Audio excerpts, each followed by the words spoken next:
शुरू अल्लाह के नाम से जो बड़ा मेहरबान निहायत रहम वाला है। जब इब्राहिम ने खुदा से कहा कि ऐ परवरदिगार, मुझे दिखा कि तू मुर्दों को क्यों कर जिंदा करेगा। खुदा ने फरमाया, क्या तुमने इस बात को बावर नहीं किया? उन्होंने कहा, क्यों नहीं, लेकिन मैं देखना इसलिए चाहता हूं कि मेरा दिल इत्मीनान कामिल हासिल कर ले।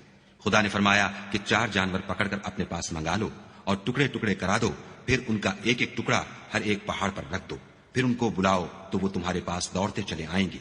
और जान रखो कि खुदा गालिब और साहिब हिकमत है। जो लोग अपना माल खुदा की राह में खर्च करते हैं, उनके माल की मिसाल उस दाने की सी है जिससे 7 बालें उगें और हर एक बाल में 100-100 दाने हों।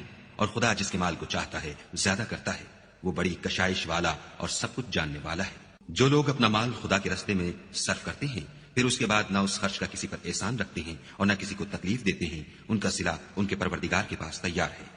और कयामत के रोज न उनको कुछ खौफ होगा और न वो गमगीन होंगे।